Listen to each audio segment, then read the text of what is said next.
Without further ado, let us say hello to one of the greatest wide receivers in the history of the National Football League. Michael Irvin is here. Holy shit, my man. How are you? It is nice to see you. It is nice to meet you. Good to see you, brother. It's good to see you. I'm just getting a look. You're actually Michael Irvin. Man, stop playing. Come on, Michael Irvin. You know, it's wild. This is wild, man. With my with this new found hairdo. Your hair is I get phenomenal. people all the time, like, man, is that really you? Like, yeah, dude. I'm an old man with hair. You look fantastic. You know, many old men can't grow this kind of hair. So when I walk in the room, I'm already fucking with the head. It's all real too, right? Yeah, come on, man. Don't mess with me, I'm man. just saying. I'm just saying. This ain't no wig here, bro. Bro, this ain't no wig. I tried to wear a wig one time. I had this little buddy of mine. You know, I was married, but I had this little buddy of mine, and she had a kid, and I wanted to take him to Disneyland. They had never gone to Disneyland. I said, oh, man, that's a shame. I'm going to take your kid to Disneyland. I'm going to go with you. Sure. She was like, no, you can't go. You know, some people are going to see you. I said, no. I'm going to buy a wig. I bought a wig and went to Disneyland. Every damn body was walking by me like, damn, Mike Irvin, you look funny with that wig. Wow. I'm like, this is not even working. Why do I have this on? Wow. Dude, it was so funny. Yo, that's dude. ballsy right That's there. a true story, too. That's ballsy. I mean, it was a little crazy. That was that crazy Michael. What year was that? Like, what era are we talking Man, here? this was, 90s? Yeah, around the White House time. Okay. Yeah, right around that time. Yeah, You know, I feel you. when everything was riding high and Michael going Irvin, crazy, can I just say man. something, Michael?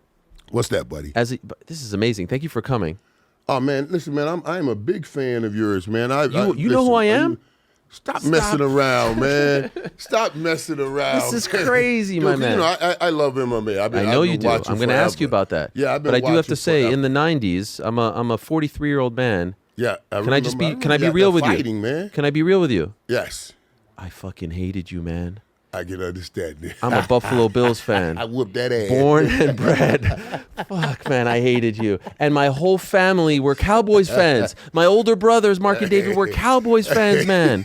And you killed me. Isn't that funny? Crazy, Bro, Pasadena. Yeah. My one highlight was Don Beebe hitting the ball out of Leon Lett's hand. That's all I had.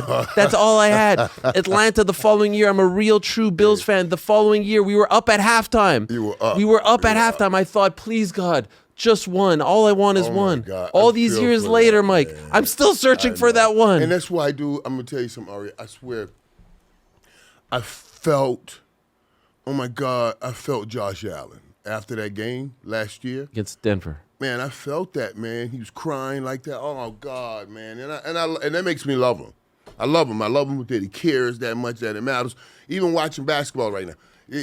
You seeing Wemby. Yeah. After he won his first playoff game, that's what I want. That tells me something about a dude. That tells me he has something different when it matters that much to him. I was like, man, that's going to be greatness. I hope Josh Allen Can he do it? that Can we task. finally do it? I really do. Because it'll mean everything for him. I really do. And those so. people too, man. We've suffered enough these Dude, years. I know. That's why, think about this. Tell me. Scott Norwood had a great career. He did. It's that one damn miss.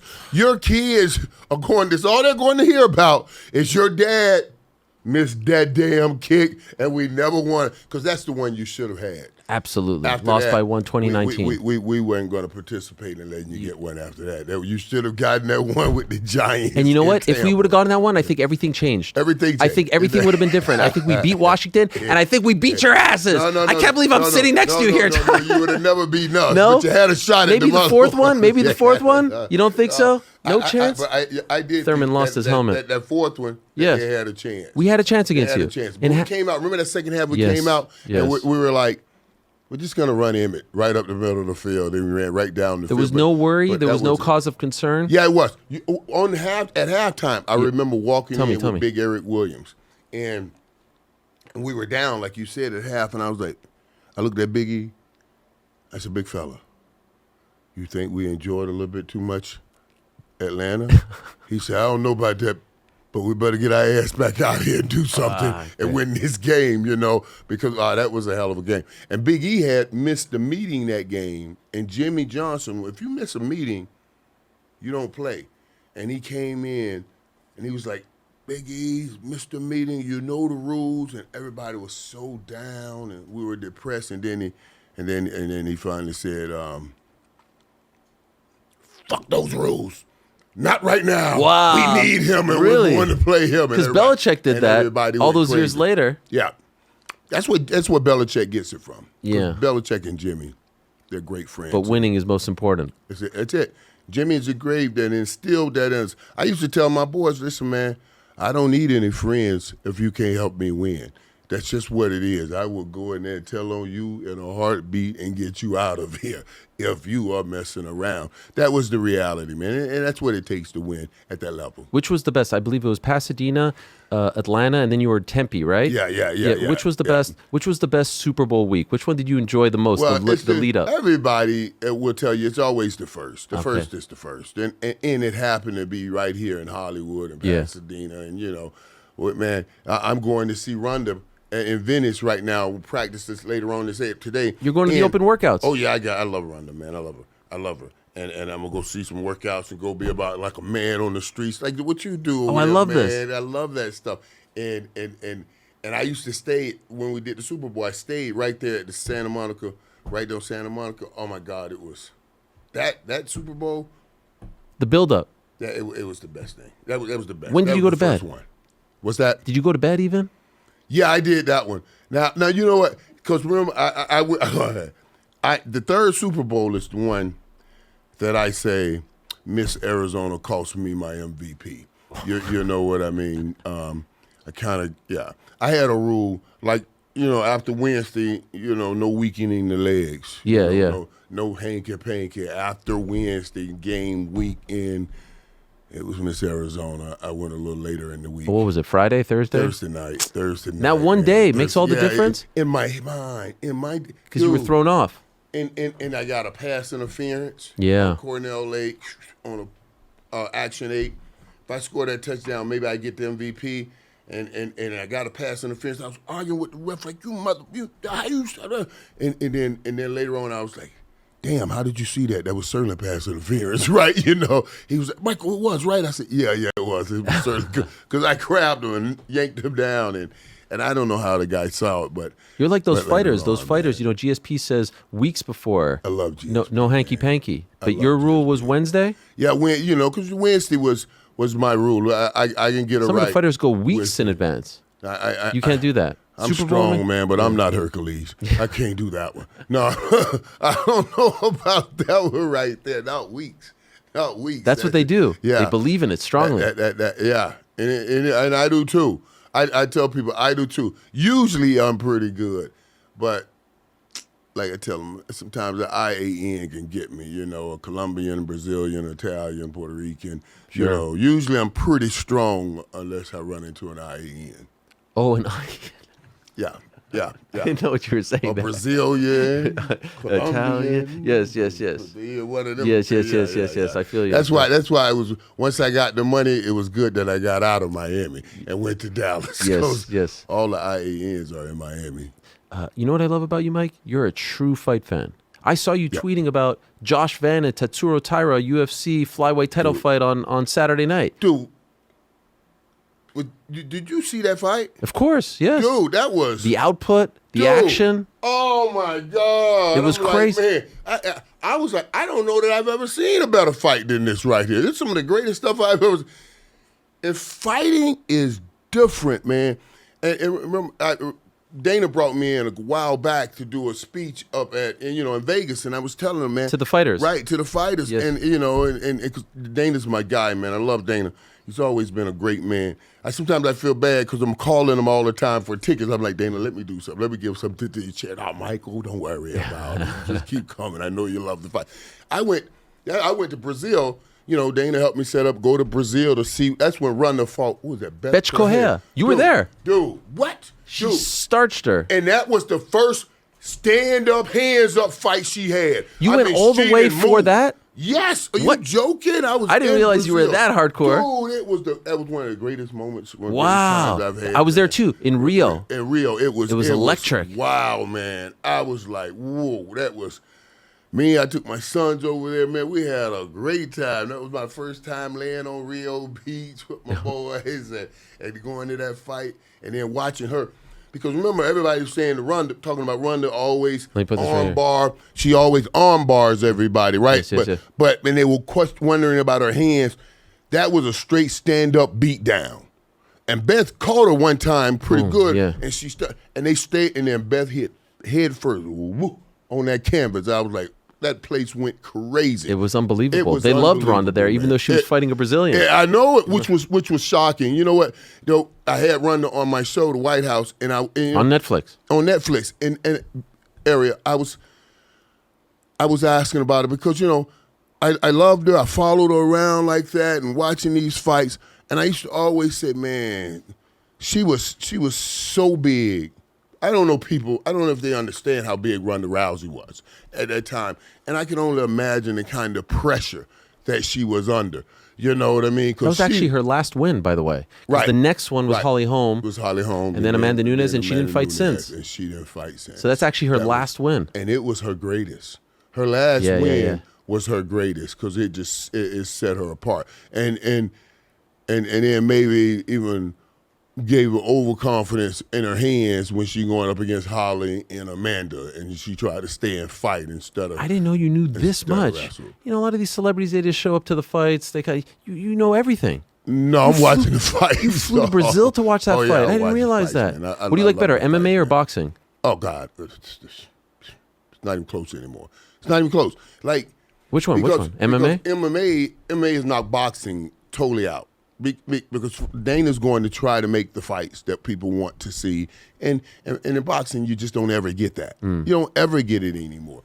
And remember, boxing used to be, I was used to the Mike Tysons. Those were not just fights. Those were events. Yeah, those were events. And now they just don't have that. So yeah, I always know I'm going to get something great when I go to the MMA arena. Were you surprised when you heard Ronda was coming back 10 years later as a pro athlete?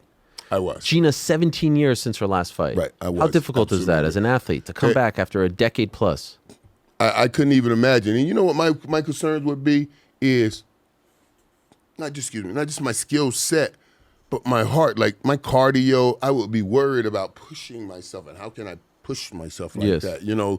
Because I never used to get tired, but now I get tired. Right. You know what I mean? I'm like, man, I don't know, how do I get this tired? So I would be worried about that. But Ronda, if Ronda, if she sticks to what she knows, and that's the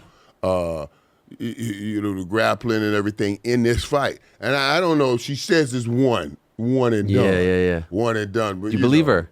She's a competitor, right? She goes in there and wins quickly. She's going to want to do this again. And now you got babies. Yeah. And now, I asked her about this. Like, your baby will know, they know who mommy is. They know who mommy is. Do they really know who Ronda Rousey is? Your mommy to them. And now they're about to go see you do something. Yeah. They never really. Why is mommy hurting her like that? You know what I'm saying? So it's going to be interesting to see that and see what comes out of it. You think she wins? I think she wins. Absolutely. You're rooting for her? I am rooting for her. I'm rooting for her. And I like Gina. I do. I really like Gina. But this is a hell of a story. And like you said, those last couple fights she had and the people she was fighting, like Holly Holmes at the time was on a level. And Amanda Nunes, she is on a level. That's my girl too now. I love Amanda. You do? Yeah, Amanda and Nina. I communicate with them all really? the time. Wow. Yeah. We DM and text each other all the time.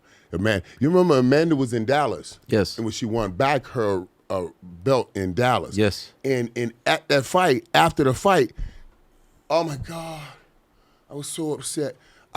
Because that day I had gone on and took a flight to New Jersey and to do an autograph show. They kept asking me, and I said no, I know, because I knew the fight was coming. And then they just kept taking the number up, and then I said okay. And then Amanda came in, she won that fight, and went in this octagon, and she said, I knew I was going to win. 88 is was my favorite number, and it's Michael Irvin's number. If you're here, come up in this, come up in the gun. And I was in New Jersey. I wanted to jump through the TV. I swear I was hurt. I was like, oh my God. I wanted to die through the TV at that time, man. Then I text her and Nina and said, I'm so sorry, guys. I took this appearance at the last minute. I was going to be at that fight. What an honor. Right. And I would give it all back just to get back in that seat and be able to run up in the octagon. Because have you ever done that? You've never done that, right? No, I never. And she was in Dallas. Oh, my God, man. The crowd went crazy when she said it. So I love her, man. I love Amanda. That's my girl. You think she beats Kayla Harrison? I can't wait for that fight. That's going to be great. I can't wait for that fight. We hoped that it was going to happen in January. It's now been delayed, maybe September. But you think she could beat her? Man, I think the world of Amanda. That's but my there's some girl doubt right there. That's my girl. Is there a but? The world of Amanda. No. I think she can beat her. Okay. Oh, I think she can beat her. Now, I think it's going to be a great fight. And you know what? So Ariel, look at how the progression of that fighter, that woman fighter now. You know, the Ronda used to do the great grappling, but the women fighter now, they got hands, dude. This is a different set of hands. You know, the cyborgs, the Amanda Nunes, and all of those brought into the game, and it took it to another level. You like the women's fighting? Some people don't. I love it. Me too. I love it. No problem. I love it. When I first started, you know, it was funny. I remember going to my first fight like, oh my God. What was it? Do you remember? Watching like this. I don't know. It might have been like I don't know who was fighting. Was it UFC? So long ago. Yeah, it was UFC. It was UFC. And when Nate beat Conor, was it Conor? Yeah, in Vegas. Were you there? Oh yeah, March of 2016. Yeah. Oh yeah, I went and partied with Nate and Nick afterwards. Come on, that party. What was that like? Yeah, man, that was pretty interesting. Man, yeah, you know, it's so funny because somebody asked me one day, who would I want to have in my White House? You know, the White House I had in Dallas. And you know, who would I want to? What athletes? And I was like, oh yeah, definitely Nate. Definitely Nate. Now, man, we bringing those guys in with us. You know, guys that I could have hung out with and had a great time. He's on this card too on Saturday. Yeah, I can't wait. You think he wins? Yeah, and he's such a fan favorite. You know what I mean? Because Nate's going to give you all he has, and he'll walk right through a storm to try to get it to you, to try to give you that great fight. He'll walk right through a storm, beat down, beat up, and just keep coming. And those kind of dudes I love. But Father Time, as you know, gets us all. 42, I think, 41, 42. His opponent, 34. Yeah, right. And that's what I'm saying, too, because at some point, even now when I'm conditioning, you know, I'm like, like I wouldn't be when I was 22, I wouldn't be tired right now. But at 60 is different. You know what I mean? At 60 is different. You look unbelievable. Yeah. Well, I appreciate that. What's the routine? How do you stay in this kind of shape? Well, I like working out too. And that's every day? How I study. That's how I study. Okay. Like, so if I'm going to watch a fight, I'm going to be on a trampoline doing some resistive work watching the fight. Trampoline? Yeah, because I can't run outside, so I run on a trampoline to keep, you know, because I got to get my heart rate up. Got to get the heart rate up. I always say to people, my job, I'm going to get every bit of my time and every damn dime out of this body before it leaves. I love that. You understand what I'm saying? I freaking love that, man. Right. So are you doing this every day? Well, every day I'm home, or any day I can get to a workout. You know, I'm working. I'm like you. I'm studying. But since we study so much, and there's so many opportunities. Like if you talk sports, you know that's the greatest thing in the world, and it's always something to talk about. It's not just the game; it's the game inside the game. Especially for men, because we're not going to counselors or getting any psychiatrists, but sports is our way of, counsel. Yeah, it's an escape for us. Right? That's it. We bond over this. That's the only way we're going to take anything now. We can talk emotions, we can talk anything as long as it's put around a sport. But you can't get me into this stuff. You're 100% right. Right. If it's not around sports, then we're not doing it. Can I ask you, when you were in your prime, Dallas Cowboys superstar, Super Bowl champion, as much as it pains me, but it's a huge honor to speak to you. How did you feel about the media? And did you ever think that you would become a media member? Always. You really believe that? Always. Now, I went to Miami, the University of Miami. I graduated after my junior year. Back then, you had to graduate early to go to the league. So I had another year of eligibility. But I did it to control my draft. I was going to play in New York. I was going to play in L.A. I was going to play for the Dallas Cowboys, and that was it. So when Green Bay, because other teams called me, like Green Bay called with the 7th pick, and I said, "Don't draft me." Really? Like don't do it. Don't do it. And they listen. Yeah, they went and drafted Sterling Sharp. Yes. Right. I was like, "Yo, I'm not coming to Green Bay. I'm not leaving Miami for Green Bay. We got to take it. Let's just pick something else. You know what I mean?" So it worked out. My dad was a huge Cowboy fan, and he had never seen me play.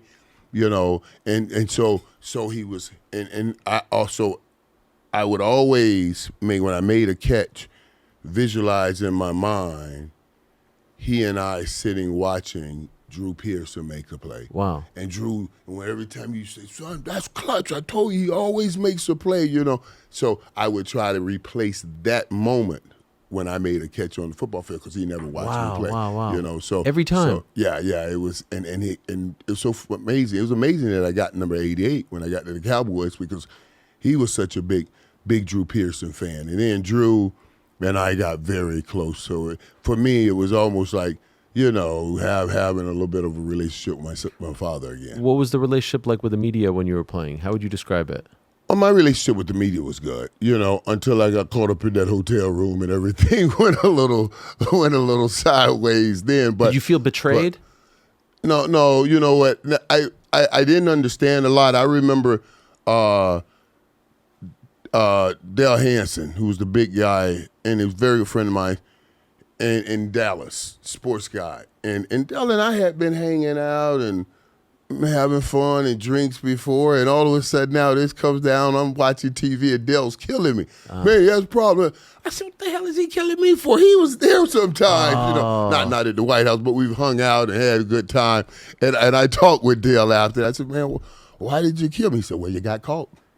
He was like, "Michael, it's the business now. I can love you, but you got caught. I got to do my job." But did you not feel like, like you're being a hypocrite? Yeah, you do feel that way then.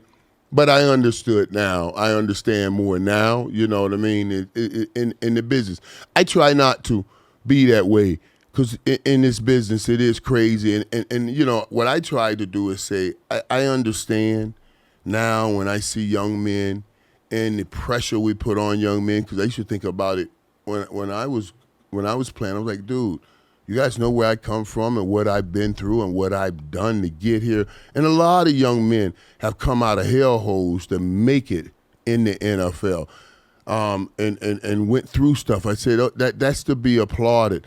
A lot of times we put a lot of pressure on 22, 23, 24-year-old young men. And it's coming to money, be like, "You got to be better. You got to be this. I can't believe you're doing this." Are you shitting me? You all of you guys did all of this. Yeah. You did all of it, but now you want to make me the Antichrist because I'm at 23 years old. I'm doing it, but that's the pressure we put on athletes that I think is a little much.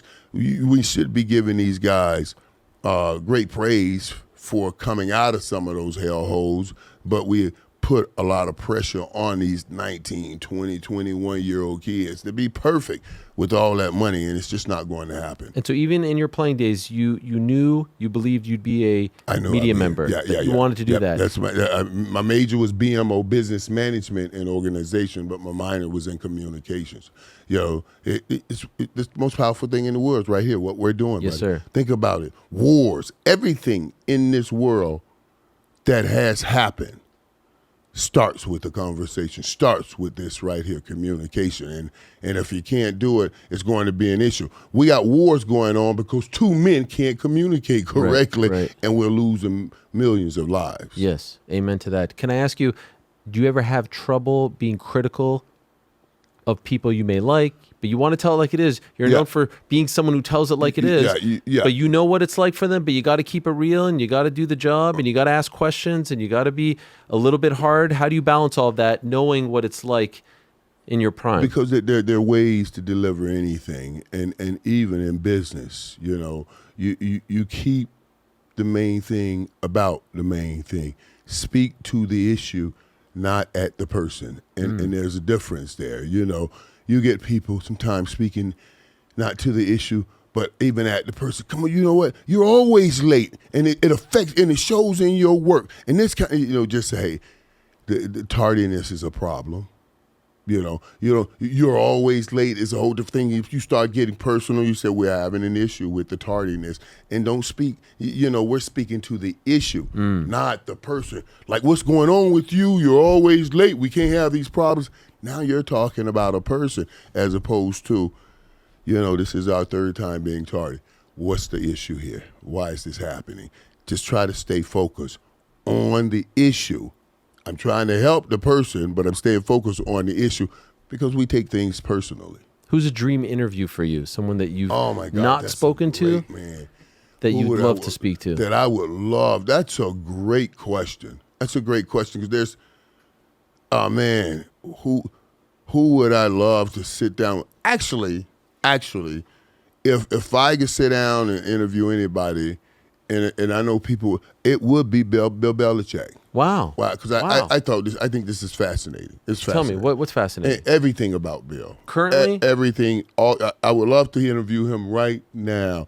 What's going on in North Carolina? I was on with Willie McGinnis, and I was saying to him, when they were playing, man, Bill Belichick had them so buttoned up, Ariel. I remember before the games, guys, I would see, I was like, hey, man, he'd be like, don't say hi. I was like, you can't say hi? Bill got y'all, they're scared over here. I'm like, hi, man, no, Michael. Don't look at, and I said, now, you have, Bill had you guys scared to say a word to me on a football field. I'm like, he had you so buttoned up. He was a sledgehammer. How do you feel now that you see him on the beach with his feet in the air holding up a 24-year-old? What are you thinking? Like, the king has fallen. Like, what the hell is going on? She's on the sideline making calls. And, I love Bill. Did you ever think Bill Belichick would be in a situation like this? Never. Surreal, right? But hey, I understand. But I got in some situations. It's undefeated, and it's been beating us down ever since Adam. Ever since God said, Adam, don't bite that apple. And Eve said, if you don't bite that apple, you'll never bite this apple. He bit that apple. We've been falling ever since Adam fell. Will Mike Vrabel be the coach of the Patriots in September? I hope so. I really do. And we all want to jump in personal lives. And here again, same thing. Where how many people, I can't believe it. I can't believe it. Dude, if I just get a peek at your history, I'm sure it'll tell me something. Like, we all forget that we have done shit when we're talking about somebody else, and and then we want to castrate and kill him. I hope so. He's such a great coach. Do you think he will be? Absolutely. Yeah? Absolutely. You think the storm has passed here? I don't think the storm has passed. No. Because what happens the next time there's a Stephon Diggs situation? Yeah. But listen, man, life happens. That's what we're saying. We're trying to use people in football to be the measuring stick for all of righteousness. And then we act like, I can't believe this person did this. I can't believe it's a person, and people do things. And sometimes it's not right, but we're not in their homes. We don't know what they're dealing with. And we want to sit here and say, man, they shouldn't do this. They shouldn't be doing. You don't know what they're dealing with. Get out of it. Leave it alone. It's not your business. Now, he has to, because of who he is, he has to do things the right way, best he can. But he is a man. And she's human. And listen, I want us to get it back to the football field. Can I just ask, if you were in that locker room, how would you feel about it? Like, if you did something bad and then you're admonished and you're like, hey, that's what I was wondering, if the impact, if the power of the message gets weakened because now he's caught up in something. Yeah, and listen, Mike Vrabel, I thought, had done a great job of relating the players this time around in New England. Yeah. And he's so smart in this sense. He gave them what he knew they needed, transitioning out of the Bill Belichick moments. Bill Belichick, like I told you, very stern and strict. I saw Mike Vrabel this year when guys go down, he's sitting on the field holding their hands while they're hurt. That's telling you something different. You know, he's giving more of himself. So I'm sure he's talking more with guys, sharing more with guys, and they'll have an understanding. You know, and if I'm in that locker room, we use this as rally. That's what football players do. That's what athletes do. I mean, they just keep bringing this up because they don't want us to win anything. Let's make sure we don't give them what they want. You know what I mean? You got to use it as a rally. And Mike Vrabel has to come clean and talking with his team, you know, and say, hey, I tell you guys about not making bad decisions, and I have ended up in a bad situation. And you know what I mean? I got to apologize to you for it, and he has to be upfront and straight, and I believe he will, and that's why I think they'll be fine. I somewhat apologize for asking you these tough questions, but it's a rare opportunity to pick the brain of one of the most honest sports analysts in the game. Is it time for Jerry Jones to hand off the reins? Boy, we can talk this one until it drops dead in front of us. He ain't never doing that. Is it time, though, in your opinion? He's never. I know he's not going to, but if you were in charge, would you like for him to do that? Is it better for the state of the franchise? Well, and that's it. Nobody else is in charge but him, and he's not giving that reign up. Until it's over. Now, Ariel, I don't subscribe to the notion that this is all on Jerry. Jerry has put teams together that's gotten into the playoffs. He can't go out there and play also once they get into playoffs. They had, 4 or 5 great straight years, or 12-5 seasons going into the playoffs. So you get opportunities. Jerry wasn't on that field when they played the 49ers and lost. Jerry wasn't on that field when you lose to Green Bay in the playoffs. Jerry, you know what I mean? Jerry put a team together that got to the playoffs. To the playoffs. Now, in the playoffs, it's one and done. It's not like what we're watching in basketball. You have to be on that day or you're out of here. And those guys haven't been on that day. I can't put all that on Jerry. But he's putting the pieces together. And put together enough pieces to get them into the playoffs all the time. Best coaches? Is he picking the best minds, the best leaders? He's had some very good coaches. You had a Bill Parcells in there and a Jimmy Johnson in there. That was a while ago. Now, and right now, I love Brian Schottenheimer. Yeah. I like Coach Schottenheimer. I think that youth and it brings Dallas into this new era of young coaches, these mastermind coaches, where they have the ability. It used to be man beating man. You're a cornerback, I got to go and beat you. Now, these mastermind coaches, they're using systems to beat systems. So it's not me go beat you to get open. It's I'm going to design something that's going to get you open. You see what I mean? And that's what these mastermind coaches are. And I think Coach Schottenheimer is one of them. Look at how George Pickens took off this year. Things like that. They're masterminding a game plan for George Pickens to have that kind of success. You guys are good, right? You have a great relationship still, you and Jerry and the team? Oh, yeah, I love Jerry. Yeah. Jerry's my guy. There's no doubt. Jerry's my guy, man.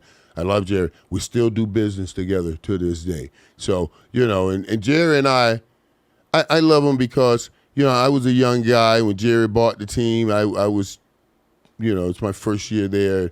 And I knew he was going to buy the team because when I told you I was a junior graduating, Jimmy said, Michael, Dallas is going to draft you.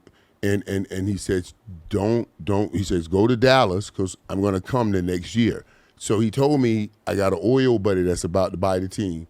And the following year, I'm going to be in Dallas with you. So that whole first year, I knew what was coming. Wow. I knew we would get Jimmy next year, the following year. And I just took notes on every little player. And when Jimmy came, I turned That was those 1-15, right? 1-15. We were 3-13 that first year. Okay. And then Jimmy's first year, we went 1-15. Wow. And then 2 years later, we were winning 3 Super Bowls. By the way, can I ask you, and again, thank you, and I'm not going to keep you too long, but this is so much fun. Yeah, you're good, I didn't even know you were coming. You're good, They told me. You're good. And so I'm just... Keon Coleman. I love him, man. He was dragged through the mud there in that press conference. Yeah. Can they bring him back? I've been talking with Keon. You have? Yes, I've been talking with him, man. Tell me, how's he doing? He's doing good. He's a good dude, man. And, did you reach out to him because of what happened? Yes, I reached out to him. Just try, holler at him and talk to him and let them know, I'm a resource. I want to be a resource. Wow. And he's in Dallas. He lives in Dallas. Okay. So I get to go by him. I know we got the same barber. So, I've called him and tried to catch up on him, but we've been moving around. He likes to go shoot guns. So, and I want to go shoot guns with him. So we got a date soon when I get back in town to go to the gun range and just kind of, because I got to go to his area, do something that he wants to do, and just kind of talk to him like that. But I love him, man. He's a young man. Why'd you reach out? What's that? Why'd you reach out? Because I knew who he was, and I heard, dude, that press conference, I did not like that. Tell me why. I don't think you should ever go out and make those kinds of comments when you still have that player. You should never do it anyway. You should never do it. But certainly when that player's still in the building, and you still, he's a young player. And yes, he has some maturing to do or some growing up to do or some understanding to grab. And that's understandable because he's a young player. But I don't think you ever call out a player. Do you think it affected him? I think it's hard not to. Yeah. Do you think it's going to mess up with his confidence? I think it's hard not to. Now I know Coach Brady is said he definitely wants him there, and I think that matters. That the new coach came in and said I definitely want him here, and I heard it, and so I'm sure he heard it. But yeah, it's hard not to, especially when it's so high up. Did we make the right call, McDermott to Brady?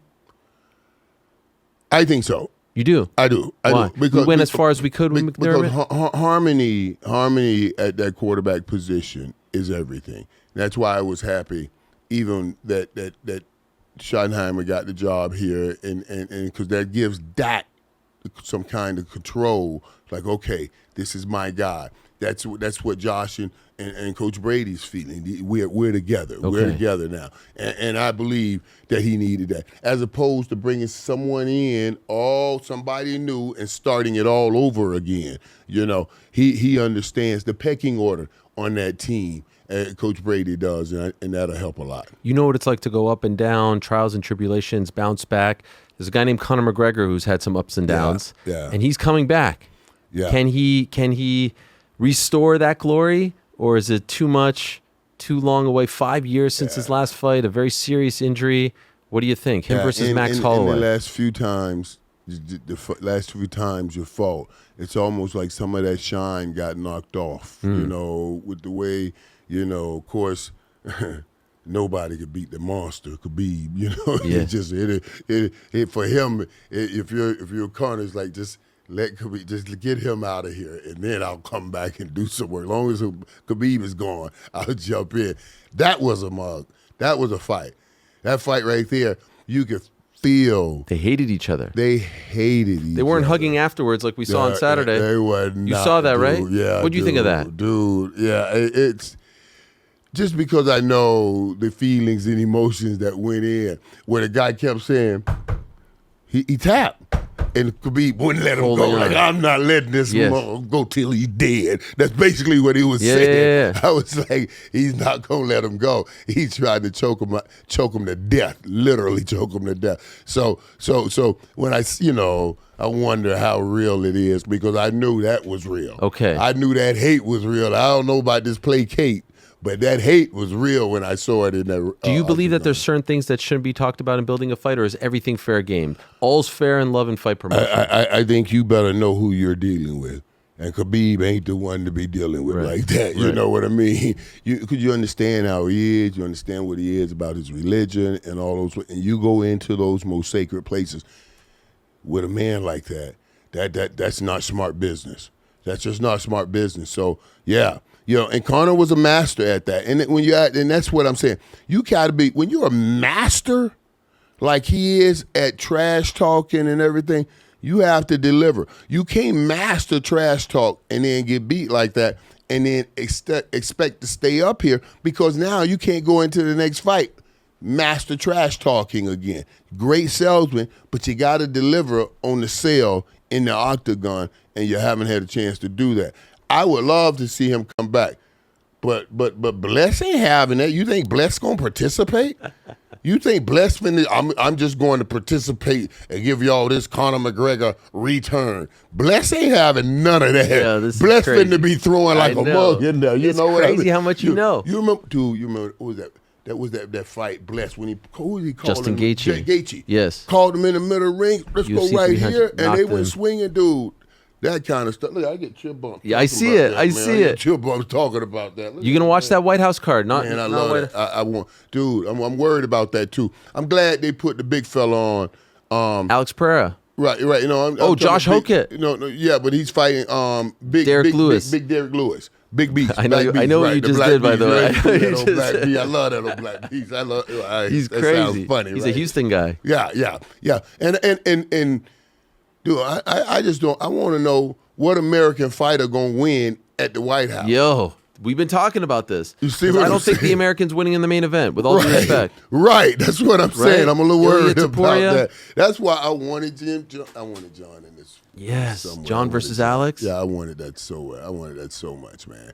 I wanted that. You know, I thought, you know, but that last fight when Aspinall kind of faded out, or you took. What'd you think? You took that DQ. You don't think he looked for a way out? Oh yeah. No, he didn't. Yeah. Michael, dude. You think Tom Aspinall looked for a way out? The man's had multiple surgeries on his eye. Did you see that? It was knuckle deep. Yeah, I did see. You know about knuckle deep. Look at that. I did see it go in there, but you know. That was insane. His whole finger was in both eyes. Right, but I just saw a dude with one Achilles stay in that ring, yeah, and hit somebody and won again. That was an insane fight too. Couldn't see. You know? Yeah, that was an insane fight. Yeah, but it just felt like, you know, and I wanted to take more time, do something. I wanted you to fight for the fight. You see what I mean? I understand, and his hand did go deep in it because they showed that. But I wanted to see him fight for the fight to make me determine. It make you stop. Yeah, that would tell me something. I felt like he allowed them to just Aspinall or Jones. If they fought, who would have won? I'm going with John. That's your boy? What? I never bet against John. Cool. I never bet against John ever. Because you know Rashad Evans was my guy. Yes. Before John, and I went to Rashad that fight. I was at that fight too. UFC 145 Atlanta. Right. I went. Well, that's all right. You know all yeah, man. That's all right. I know my that's stuff. all right. I know my stuff. And so I was in Rashad Evans' corner. You know, went to his practices in Florida, hung out with him. That's my boy. And then John Jones had him, boom, hit that. Remember Jones crazy. Up against the rope. That was a hell of a fight too. That was a hell of a fight. And that's when I was like, and he had already told me. I mean, Rashad Evans, because him and John Jones were friends before. He Training said, partners, he said, this dude he's going to be different when he comes up. And so watching him, man, and ever since then, you know, John and I are friends now. So yeah, I love John Jones. I just wish whatever that thing is with him and Dana, I wish for our sake that they kind of figure. You got to pay the man. Yeah, you got. He wants to be paid $30 million. He deserves $30 million, right? I think so. Yes. I do think you so. said earlier, I'll push back on this. You said earlier, Dana gives us the fights. Lately, some of the fights haven't been made. Yeah. And that's one of them. Yeah, and that's one of them. And that's one of them that I have a problem Ilya and Armin, with. that's another one. Right. But now, all of this came in when the Conor McGregor came in because of the money that Conor McGregor got and the money Conor McGregor got with the Mayweather situation and everything. And I mean, I understand the John Jones and everybody wanting that kind of a payday. You understand? You know what I mean? For what you've done to the sport. That's what John is saying. John is saying, I've been the star that held up the star. You know, you're putting your bank and all your cards in these other areas, but these guys keep falling down, and now they're trying to get back up. Help, I'm falling. They can't get up. John said, I ain't falling. And give me my money. I don't have a problem with that. You were talking about trash talkers. Greatest you were one of the all-time best on the gridiron. Greatest foe for you, who kind of gave it back to you that you liked verbally sparring with. And see, that's so great, Ariel, because I told someone my toughest competitor was when I played was Robert Massey. He played at North Carolina, then went to the Saints because my relationship with him, I'm very great friends with Drew Rosenhaus. Drew Rosenhaus was my dude in college. Spent all the time. We were together all the time. And Drew wanted to be like a Mel Kiper. He knew every athlete in college. I mean, he was the smartest guy in the world. Drew Rosenhaus is. I love him. And he wanted to be like a Mel Kiper. He knew it. He loved it so much. I said, Drew, you should be an agent. I mean, you're going to law school. You should be an agent. So I hooked him up with one of my agents, and he learned that business. And now his first client was named Robert Massey. So I was helping him recruit Robert Massey. I was in the league. He was in college. So I'm calling him all the time to tell him about Drew, but I'm talking to him about what I'm doing in cornerbacks. Why Darryl Green's going to play me up front. Well, I'm going to just go up in his grill the first few plays just so he knows the kind of pressure I'm putting on him all game, right? I'm telling him everything. And then I never thought about it. One day I'm going to be playing Robert Massey. And since I had these conversations with him, man, I'll play a Darryl Green. I had 140 yards. I'll play Deion Sanders 138 yards. Now I'll go and play Rod Woodson and come up with 190 yards. And then I'll play Robert Massey and have 2 for 26 yards. I'm like, what the hell is this? This dude, it was all in my head because I had given him all of my secrets. Yeah. So he come up to me, the first place, Michael, you're not getting me. And back out, I'm like, where are you going? Come on, I want you to feel me. Yeah. I had told him too much, man. God, I said, I'll never do this again. I'll never. I told you I can't help you like that anymore. Not with cornerbacks. I can help you with defensive linemen because I don't have to see those guys. But I can't help you with quarterbacks. Man, you're such a good storyteller. Well, and that's why people should check out the White House podcast on Netflix. Yes, you enjoying it? Yeah, what an honor to be doing a podcast for Netflix, man. Look at that. It is. It really is. It really is an honor. And to call it the White House, running right back into it. You know, people, when they did the documentary on Netflix. Were you happy with it? Yeah, I was happy with the documentary. You know, I thought they did a fantastic job. And you know, I love that we can talk more now because we talk in this form. Yeah. You know, when it was TV networks, these few networks, you couldn't openly have conversations like we have now. And people appreciate that. People appreciate you being real. Whatever you're going through or whatever you're dealing with, long as you're talking about it and open about it, people appreciate that. I'm a spiritual man. The Bible says, confess ye one to another. Pray ye one for the other. In this we will find healing. That means in our conversations, we will learn and understand that we're all going through the same things. If we talk more about them, we'll help each other with it. And we just, you know, we don't like to talk about our issues much. And everybody hides and then everybody deals and suffers with the same stuff, but they do it solely by themselves instead of us talking. That's why I love all of the new forms and platforms that we have where we can talk better and we can talk deeper and we can talk more. When did you become religious the way in which you are? Well, my dad was a pastor. Okay. You know, my dad was a pastor and my mom always said to me, baby, you're going to preach. I was like, hey, I can talk the talk, but I don't know about that walking the walk. You know what I'm saying? Yeah. That's another whole story. But now things are changing. And, you know, like if you look at the numbers, people visiting actual sanctuaries to go to church, they're dwindling greatly. And now you have to go out and be that disciple and go in other arenas, other areas, go where the people are here, and still bring it that kind of, but do it in a way that you're not offensive to people, but they know that you're there and you're a light, and your light shines in that direction. It's a beautiful thing. One last one if I can. And I'm putting you on the spot. Can you give us an old school White House story? Can you give us something to chew on? So many. Can you give us an old? Have you told them all? No. I could never tell them all. Really? Trust me, I could never tell them all.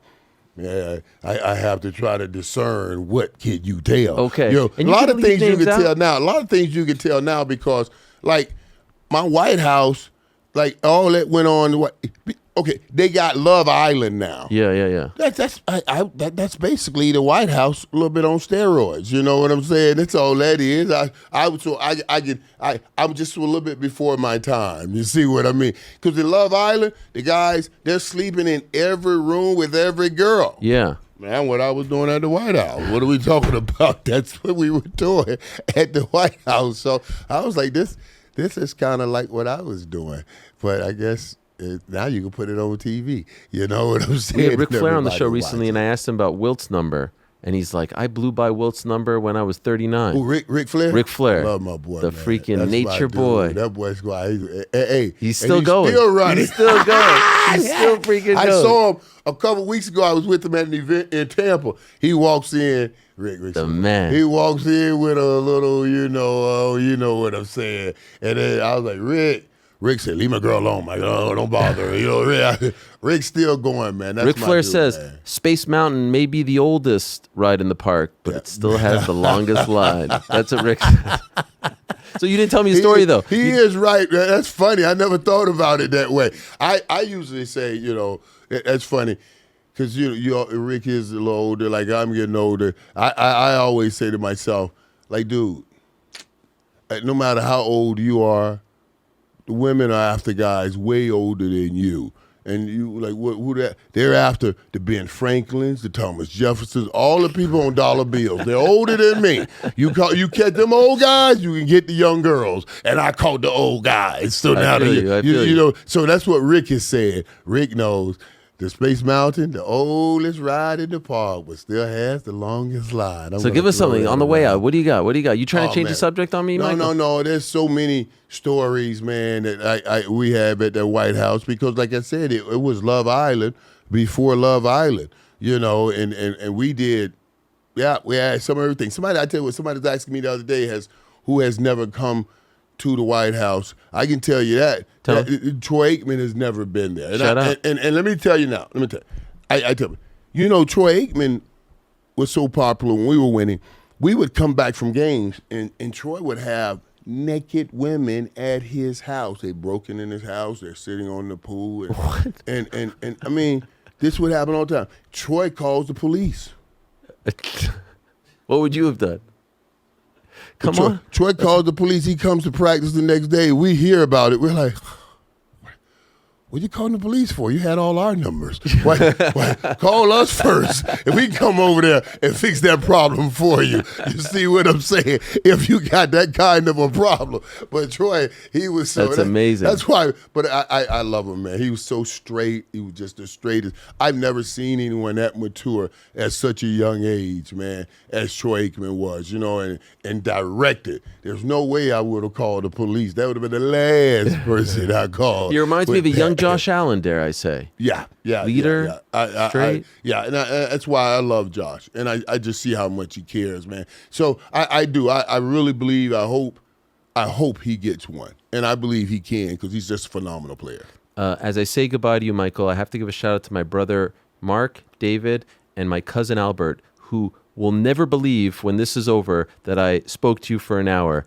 They adored you. They tormented me as a kid. I love this team. Thurman Thomas, my favorite athlete of all time. Jim Kelly, Andre Reed, James Lofton, Don Beebe, Cornelius Bennett, Darryl Talley. These were my guys, Marv Levy, and you broke my heart. But holy shit, man, I love you. This was beautiful. Boys. They were bad, and they deserved one. Right. They deserved one. You could say that, right? Yep. Yeah, At least one. I do. I think they deserve one too. And for what they did, it was just phenomenal to go to 4 straight Super Bowls. They don't get enough credit for that. Thomas winning the Hall of Fame with me, so that's my Hall of Fame brother right there, and I love him. I love all those guys. But much love and respect to you for everything you've done, appreciate you and for keeping it real always, and for loving the fight game the way you do. We appreciate that about you very, very much, and you'll be at the fight on Saturday. Oh, you better believe I'll be there, buddy. I'll be there. Ronda Rousey's your gal. Yep, I'll be there for the big return. I love that, and please do check out the White House podcast. It's on right now, streaming on Netflix. What a huge honor to be on the biggest streaming platform in the world, and you deserve it, and you've earned that as well. Do I have something to throw to? Can I throw to some? All right, cool. So we're going to throw to this, say goodbye to Michael, be back to wrap up today's show. Michael Irvin stopping by here at our Uncrowned HQ offices. Be back in a second. Thanks for watching this video. Before you go, if you haven't already, hit that subscribe button for us. Also, give us a thumbs up, leave a nice comment. These things go a long way. And while you're here, do check out the rest of the channel. We've got live shows and full interviews, clips, and a whole lot more. We're doing big things here, and we appreciate your support very much.